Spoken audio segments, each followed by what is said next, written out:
उच्च शिक्षा मंत्री का बयान। कोविड सत्र में एजुकेशन हुआ प्रभावित, कहा कॉलेज के रिजल्ट रुके हुए हैं।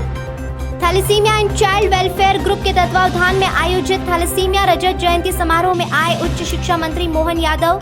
कलयुग और राजनीति सहित कई मुद्दों को लेकर की बात। उत्तर प्रदेश लखीमपुर की घटना पर पत्रकारों से की चर्चा। दबाव लगातार जारी है, कम से कम 40% बहन जी, हमारे पास 9,500 पद है और 6,500 रेगुलर पद की पूर्ति हमने की। लगभग पीएससी से 2,500 पद हमने भरे और 3,500 से 4,000 जो पद है वो खाली नहीं है। कहीं अतिथि विद्वान है, कहीं जनभागीदारी से, कहीं सेल्फ फाइनेंस से। और हमने तय किया कि हर साल पीएससी के माध्यम से जो हमारे फाइनेंस को जितनी परमिट की है, इस साल भी पीएससी की भर्ती होगी, अगले साल भी होगी, उससे अगले साल भी होगी। तो 700-800 पद अगर हम हर साल भरेंगे तो वो सारे लोग इसमें आएंगे। और इसी में हम ये अतिथि से विद्वान या जनभागीदारी के अन्य प्रकार के लोग उनको भी मौका दे रहे हैं कि वो कुछ निर्धारित अंकों के साथ अगर वो परमानेंट आना चाहे तो आ सकते हैं।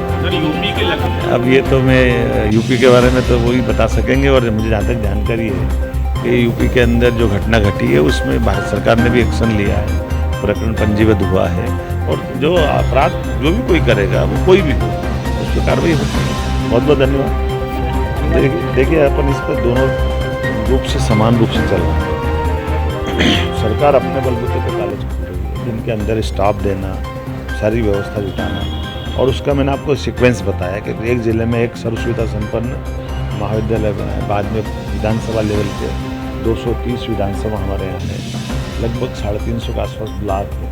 तो एक एक करके क्रम से आएंगे। लेकिन मैं जहाँ तक मेरी जानकारी में है, हमने समान रूप से प्राइवेट सेक्टर को भी प्रोत्साहित किया है और प्राइवेट सेक्टर में प्रोत्साहन देने का परिणाम ये निकला कि 40 यूनिवर्सिटियाँ ऐसी हैं जिन्होंने अपना कैंपस डेवलप कर लिया है। और नई शिक्षा नीति भी ये करेगी आने वाले समय में अब कॉलेज अपनी खुद की अपनी साख के बलबूते पर, खुद के सिलेबस के बलबूते पर ऑटोनॉमस रूप में वो एक तरह से यूनिवर्सिटी का लघु रूप होंगे। तो ये एक खुला क्षेत्र हो गया है। जैसे उद्योग के मामले में है, अपनी माल अगर आप अच्छी क्वालिटी का रखोगे तो आप सेल कर पाओगे।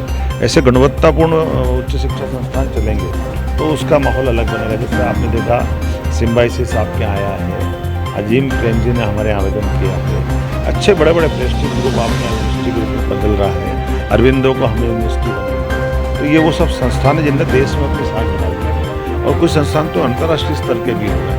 और हमने इसी दिशा में टारगेट बनाया है कि आने वाले समय में यहाँ के बच्चे अब अपने भारत के नहीं, दुनिया के उच्चतम संस्थानों से वो बराबरी कर पाए। उनके अंदर वो सारी चीज़ें हम देने का प्रयास कर रहे हैं, जिसके माध्यम से मध्य प्रदेश की अपनी एक साख है उसको हम आगे बढ़ाना चाहते हैं। कुलपति कब तो नई शिक्षा नीति को लेकर के पूरे प्रदेश में जो वातावरण बना है, और मुझे इस बात की प्रसन्नता कि पूरे देश के सभी राज्य मध्य प्रदेश की तरफ निगाह डाले देख रहे हैं कि हमारे अपने उच्च शिक्षा विभाग ने जब नई शिक्षा नीति लागू की है तो स्नातक स्तर के बच्चों को जब एडमिशन दे रहे हैं तो एडमिशन में रिस्पांस कैसा है, बच्चों के सिलेक्शन में कौन से सब्जेक्ट को लेके वो इंटरेस्ट दिखा रहे हैं। तो मुझे भी इस बात का संतोष है कि हमारे पास सर्वाधिक रूप से इच्छित विषय में योग बच्चे पसंद कर रहे हैं, जैविक खेती को पसंद कर रहे हैं, एनसीसी, एनएसएस और खेल को जो हमने बात कही है। तो नए स्नातक स्तर के जो पाठ्यक्रम में नई शिक्षा नीति को लागू करा तो एक तरह से मध्य प्रदेश का मॉडल बन रहा है और मध्य प्रदेश मॉडल को देश पूरे उम्मीद से देख भी रहा है कि नई शिक्षा नीति में कौन सी परेशानी आ रही है, कौन कौन से भविष्य के प्रश्न रहेंगे जिनके उत्तर इसके माध्यम से निकल जाएंगे। और हमने भी माननीय मुख्यमंत्री के नेतृत्व में जब नई शिक्षा नीति लागू की है तो अभी भोपाल, सागर और कल बीते उज्जैन में संभागीय कार्यशाला लगाई है, विभिन्न जिलों की कार्यशाला लगा रहे हैं। तो आने वाले समय में शिक्षा नीति को लेकर के कोई भ्रम की स्थिति नहीं बने, बच्चों को परेशानी नहीं आए और हम सहजता के साथ पूरे प्रदेश में नई शिक्षा नीति को लागू करते हैं, जिससे हम आगे बढ़ रहे हैं। साथ ही साथ 2-3 चीज़ें और नई हुई है जिसको मैं आपके सामने बताना चाहूँगा। ये 2017 के बाद ऐसा हुआ है कि हमारे यहाँ नए कॉलेज खुले हैं और एक साथ 11 कॉलेज खुलना तो ये कई सालों बाद हुआ है। लेकिन उच्च शिक्षा में 40 प्राइवेट यूनिवर्सिटी, 16 गवर्नमेंट यूनिवर्सिटी, अब नए कॉलेज मिलाकर के 529 नए कॉलेज हुए हैं। और आज की स्थिति में सर्व सुविधा संपन्न जो कॉलेजों की बात कर रहे हैं तो हमारे प्रत्येक जिले के अंदर एक कॉलेज को हम उस श्रेणी में लाने वाले हैं जिनके माध्यम से वो सर्व सुविधा संपन्न बने। लेकिन जो एक एक विधानसभा और विधानसभा से नीचे जो ब्लॉक है, जो हमारी तहसील का हिस्सा है, एक श्रेणी हमने बनाई कि उच्च शिक्षा के अंदर आने वाले विद्यार्थी जब हम नई शिक्षा नीति पहली बार लागू करते हैं तो बाकी राज्यों से भी वो बेहतर बने भारत के राज्यों में, और उसी का एक सीक्वेंस बन रही है। आने वाले समय में इसके रिजल्ट भी दिखाई देंगे, और खासकर इंदौर और हमारा अपना उज्जैन, अभी इसमें कोई ज़्यादा अंतर नहीं रह गया है। तो एक तरह से ये शैक्षणिक हब के रूप में इंदौर उज्जैन संभाग बनने इस दिशा में हम कोशिश कर रहे हैं। उम्मीद कर रहे हैं कि जैसा वर्तमान का कोरोना का अब जब लग रहा है कि कोई ऐसा कष्ट अगर नहीं आया, भगवान ने चाहा, तो नई शिक्षा नीति में मध्यप्रदेश बहुत आगे जाएगा।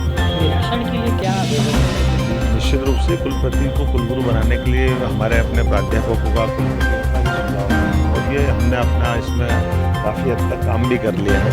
आने वाले समय में कोऑर्डिनेशन कमेटी में इससे जाने वाला है, कोई पसंद आया। मैं एक प्रश्न उठाता हूँ कि कुलगुरु में जो एक अंदर की हमारी जो सांस्कृतिक झलक दिखाई देती है, वो अपने गुरु शिष्य परंपरा दुनिया में जो हजारों साल पुरानी भारत की वो दिखाई देती है। तो कुलगुरु की बात है वो, या उससे आगे चल के देखें कि हमारे यहाँ पढ़ाई में रामचंद्र की पढ़ाई की बात हो, या NCC का एक सब्जेक्ट के रूप में आना।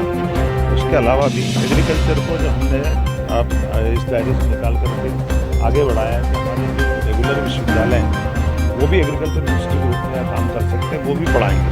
तो कृषि को संकाय के रूप में पढ़ाया। इसके साथ साथ कॉलेज के अंदर जाकर BSc करने आ रहा है बच्चा, तो हार्टिकल्चर को नहीं पढ़ेगा। मान लीजिए वैसे बड़े बड़े कैंपस में कॉलेज होते हैं, 8 से 10 एकड़ जमीन होती है, सबका अपना बगीचा होता है, लेकिन नर्सरी चाहिए और थोड़ी एक बांटने का अलग सब्जेक्ट चाहिए।